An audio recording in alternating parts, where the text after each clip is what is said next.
Imaginez-vous, vous venez de poser le pied dans un nouveau pays. Les rues, les visages, même les odeurs sont inconnus. Vous êtes entouré de centaines de personnes, mais vous sentez pourtant totalement seul. C'est une sensation que beaucoup d'entre nous connaissent trop bien. Alors comment transformer ce sentiment de solitude en une aventure pleine de rencontres inoubliables? Dans cette vidéo, je vais vous donner les 5 étapes clés pour créer des liens profonds, même si vous ne connaissez encore personne et que tout vous semble étranger. Croyez-moi, avec les bonnes étapes, chaque conversation peut devenir le début d'une véritable amitié. Alors prêt à découvrir comment? Allez, c'est parti. Première étape, et sans doute la plus difficile, sortir de sa zone de confort. Arriver dans un nouveau pays, c'est déjà un grand changement, et se faire des amis demande souvent un effort initial important. Mais je vous assure, c'est là que la magie opère. Je vais vous raconter une petite anecdote. Lorsque je suis arrivé à Malte, en fait, pour la première fois, j'étais venu totalement seul et je ne connaissais absolument rien à ce pays. J'étais d'ailleurs en colocation avec des gens que je ne connaissais même pas, je les avais pas choisis. Et je vais être honnête avec vous, les premiers jours ont été quand même assez difficiles. Je me souviens, j'étais comme ça, allongé sur mon canapé, à ressasser un peu le fait que je n'avais encore rencontré personne et que ça commençait quand même à peser sur la balance. C'est alors que j'ai pris mon courage à deux mains, comme on peut dire, et par chance, j'avais fait quand même quelques recherches pour trouver des lieux de rencontre, et vraiment cela a tout changé pour moi. Vraiment l'un des cheat codes que j'ai trouvé et qui m'a permis de rencontrer des centaines de personnes et de créer des amitiés qui sont toujours présentes dans ma vie après 3 ans. Si vous devez retenir vraiment un point de cette étape cruciale, c'est que chaque effort compte, même les plus petits. En fait, j'ai d'ailleurs coaché un de mes meilleurs amis à ce sujet, et je lui disais vraiment qu'il faut voir la création d'amitié comme un arbre inversé. Au début, on fait beaucoup de rencontres qui peuvent paraître inutiles.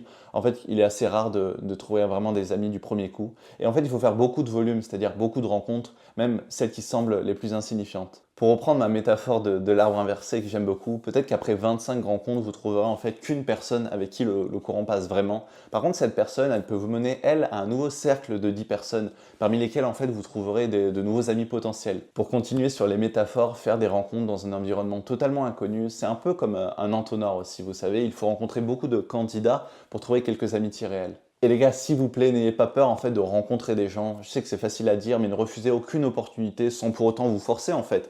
Et rappelez-vous de ma métaphore de l'arbre inversé. En fait, vous êtes vraiment à une rencontre de changer votre vie. Et en fait, c'est exactement ce que j'ai fait moi, et j'ai des amitiés qui aujourd'hui ont transformé ma vie vraiment réellement grâce à ce processus. Cette vidéo est destinée à toutes les destinations, donc je vais partir du principe que vous vous rendrez quand même dans un pays anglophone, mais en fait, peu importe, ça reste valable même si le pays dans lequel vous vous rendez, on parle espagnol, allemand ou portugais, etc. Alors si vous regardez cette vidéo, j'imagine que vous connaissez quand même un minimum les bases de la langue du pays dans lequel vous vous rendrez. Par contre, c'est pas impossible, ça va juste vous demander beaucoup plus d'efforts. En fait, connaître un minimum la langue peut cependant vous aider quand même à pas trop galérer au moins les premiers mois, et vous vous sentirez au moins frustré au début, parce que c'est quand même important de garder la motivation dans ce genre d'environnement, dans ce genre de contexte. Alors peut-être que vous hésitez encore à parler dans une langue étrangère, et franchement je comprends, surtout si vous n'avez pas l'habitude de la pratiquer au quotidien. Mais j'ai envie de vous dire, c'est normal en fait. Mais cette peur, par contre, elle peut vraiment être un énorme frein pour que vous progressiez au quotidien. Vous savez, c'est un peu bullshit à dire, c'est un peu bête, mais c'est tellement vrai. Si vous pratiquez et que vous faites des erreurs comme ça, vraiment, si vous entraînez au quotidien, si vous affrontez la réalité, en fait, ça va être le meilleur moyen pour vous de progresser au quotidien. Vous savez, beaucoup de gens en France, et moi y compris en fait par le passé, avant que j'apprenne, que je progresse, et avant que je devienne la personne que je suis devenue aujourd'hui, en fait, ils ressentent un blocage avant de parler dans une langue étrangère. Et ça, c'est principalement dû au fait qu'ils ont peur d'être jugés, ils ont peur de faire des erreurs. Et pour moi, c'est vraiment une dinguerie ça. Et les gars, en réalité, les gens à l'étranger sont souvent hyper bienveillants. En fait, ça n'arrive presque jamais que quelqu'un vous juge, vous dise «Oh, regardez, il sait pas parler anglais» ou une autre langue, peu importe. En fait, lorsque la personne voit que vous faites l'effort en fait, de parler dans leur langue ou dans une langue qui n'est pas votre langue natale, en fait, c'est plutôt l'inverse qui se passe, et les gens vous encourageront plus et ne vous diront jamais enfin mec, c'est pas bien ce que tu fais. Enfin voilà, n'ayez pas peur, n'ayez pas ce blocage, n'ayez pas cette crainte. Donc les gars, faites des erreurs, j'ai envie de vous dire, lancez-vous et vous me remercierez plus tard, parce que en fait vous allez progresser très vite. Si limite vous en foutez, vous vous dites bon, essayez de faire quand même des efforts, mais si vous en foutez du regard des autres, voilà, faites de votre mieux et puis le reste viendra après quoi. Ok, passons maintenant à un nouveau cheat code, les gars, les réseaux sociaux. Alors aujourd'hui, on sait tous que c'est vraiment une ressource incroyable, tout simplement incroyable pour rencontrer de nouvelles personnes. Alors bien sûr, c'est comme tout, faut pas en abuser, car je pense que les vraies relations, elles se font quand même dans la vraie vie. Mais si on parle de cheat code, de choses qui nous permettent d'aller un peu plus vite, faut pas voir ça comme un conseil unique. Vraiment, c'est quelque chose qui nous permet d'avancer plus vite sur tous les points qu'on est en train de voir ensemble aujourd'hui. En rejoignant des groupes Facebook pour expatriés ou pour votre ville, tout simplement, vous pouvez rapidement trouver des gens dans la même situation que vous.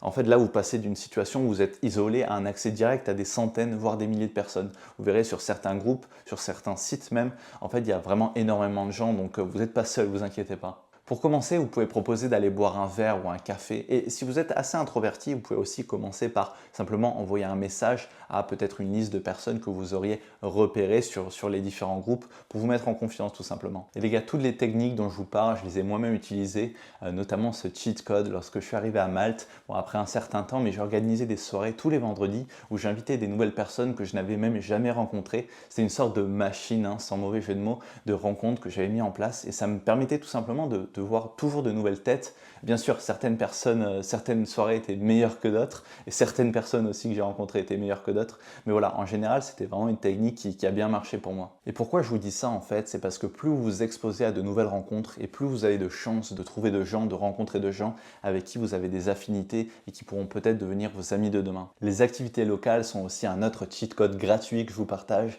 Une des meilleures façons de rencontrer des gens en fait, c'est de participer à des événements locaux. Dans mon cas le plus récent, à Malte, j'ai beaucoup utilisé un concept qui s'appelait English Café. Alors ce sont simplement des événements qu'on peut trouver dans de nombreux pays d'ailleurs et qui permettent de se retrouver dans un bar ou un café pour discuter. On peut venir seul d'ailleurs ou à plusieurs et une fois sur place en fait, il y a un membre de l'organisation qui va vous placer, hein, vous n'allez pas choisir et vous serez amené donc à vous présenter et à parler avec le reste du groupe, avec le reste des gens que vous rencontrerez. Et à certains moments d'ailleurs, vous pouvez, les personnes de l'organisation pourront sonner un peu la cloche et vous devrez changer de table et vous serez pareil ramené à vous présenter. C'est vraiment un très bon exercice de networking, de sociabilisation. Alors vraiment, je vous conseille fortement d'utiliser ce cheat code et ce qu'il y a de bien, c'est que ça existe un peu partout dans le monde, donc il n'y a pas d'inquiétude à ce sujet-là. Et d'ailleurs les gars, grâce à eux, j'ai quand même pu créer un premier cercle d'amis là-bas, sortir de ma zone de confort, ce qui n'est pas rien, et aussi parler avec des gens que je n'avais jamais rencontrés. C'est comme un exercice qui fait bizarre au début, mais après on y prend presque goût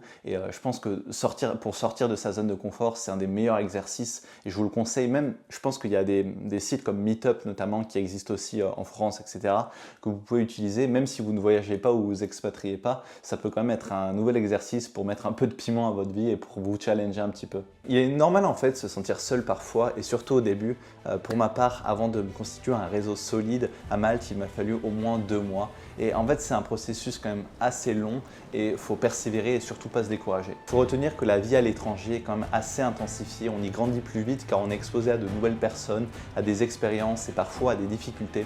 Alors chaque sourire, chaque bonjour sont des pas vers de nouvelles amitiés et vraiment les vraies amitiés se construisent avec le temps et parfois une rencontre fortuite peut devenir une amitié pour la vie. J'étais déjà en France dans la démarche de rencontrer de nouvelles personnes, des étrangers pour m'ouvrir un peu sur le monde, mais quand on se rend à l'étranger, c'est vraiment quelque chose d'exceptionnel que je vous souhaite à tous. Et voilà les gars, vous avez enfin maintenant toutes les clés pour vous faire des amis et trouver votre place dans ce nouveau pays, peu importe lequel ce sera. Donc souvenez-vous que c'est un processus en fait et que chaque rencontre est un pas vers de nouvelles amitiés. Donc n'hésitez surtout pas en fait à sortir de votre zone de confort si vous devez retenir un truc. C'est vraiment la clé en fait vers de belles amitiés, en tout cas j'espère. Et si vous avez aimé cette vidéo, s'il vous plaît, n'hésitez pas à la liker, à vous abonner pour plus de conseils tout simplement. Et pour ceux qui ont envie de partager des anecdotes ou bien des conseils, n'hésitez pas à le faire en commentaire. Et pour ceux qui ont besoin d'encore plus de conseils, et peu importe s'ils ont des questions en général, n'hésitez surtout pas à mettre un commentaire ou à me contacter en message privé. Vraiment, je suis ouvert à toutes les discussions et puis vraiment, c'est un kiff pour moi d'échanger avec vous. Donc voilà. C'était vraiment un pur kiff de faire cette vidéo. C'était la première d'un format un petit peu comme ça, plus posé. J'ai essayé de vous transmettre un maximum de valeur. Et puis, ouais, c'est tout pour moi. Allez, à bientôt. Bye bye.